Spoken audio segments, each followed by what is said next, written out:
Bonjour, bienvenue sur le salon de la photo sur le stand Nikon.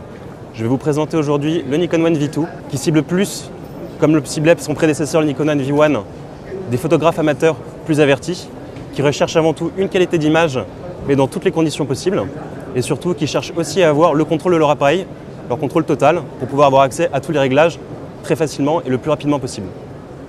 Donc, pour ce qui est de la qualité, qui est le critère principal, il y a une grosse évolution par rapport au modèle précédent puisqu'on reste sur un capteur CX, évidemment, pour éviter la rupture. Néanmoins, on est sur un capteur de 14 millions de pixels au lieu de 10 millions de pixels. On n'augmente pas trop non plus pour éviter des fichiers trop lourds et une montée en bruit trop importante. De la même manière, on a une montée en bruit qui se fait maintenant jusqu'à 6400 ISO. Donc l'appareil est très performant dans les basses lumières, ce que recherche avant tout ce type d'utilisateur. Et puis surtout, nous avons aussi le processeur traitement d'image XPEED 3A. Et c'est le premier boîtier Nikon à embarquer ce processeur-là, qui est le plus rapide de la gamme.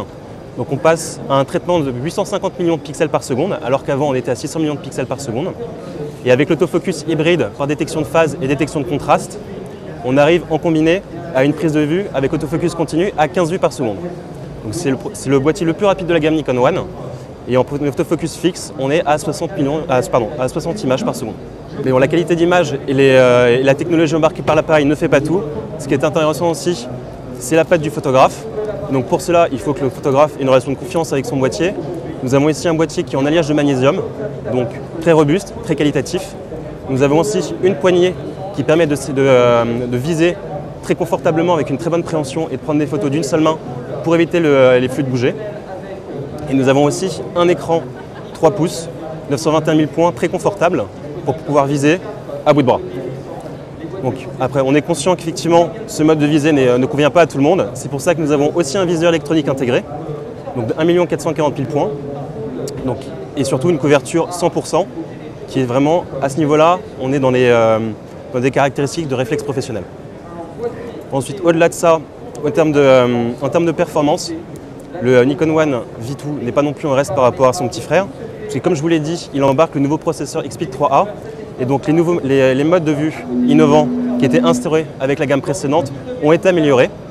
Vous avez toujours le sélecteur de photos optimisé, mais qui est beaucoup plus précis, beaucoup plus rapide, ainsi que le Motion Snapshot, où là maintenant vous allez avoir 3 fichiers différents, donc un fichier vidéo, un fichier photo et un fichier son, que vous allez pouvoir mixer avec d'autres Motion Snapshot pour pouvoir raconter une histoire, rajouter un effet peut-être un peu plus dramatique, ou raconter une histoire de votre soirée par exemple.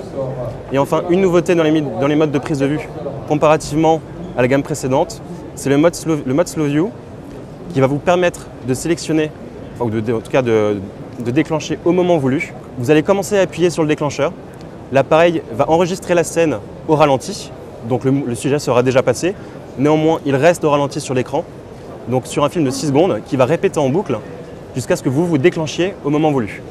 Ça vous permet de cette manière de vraiment saisir l'instant voulu et l'instant qui était désiré. Et enfin, une des dernières caractéristiques du V2, donc maintenant tout le monde est de plus en plus connecté, on aime partager ses créations, on aime faire partager ses photos, surtout quand celles-ci sont réussies. Donc il est possible de les envoyer directement sur Internet via le dongle Wi-Fi qu'on met à côté. Et donc via un téléphone, un smartphone ou une tablette, on peut les envoyer directement sur les réseaux sociaux ou même contrôler l'appareil et déclencher à distance son appareil photo via la tablette ou le smartphone pour les balancer directement sur Internet.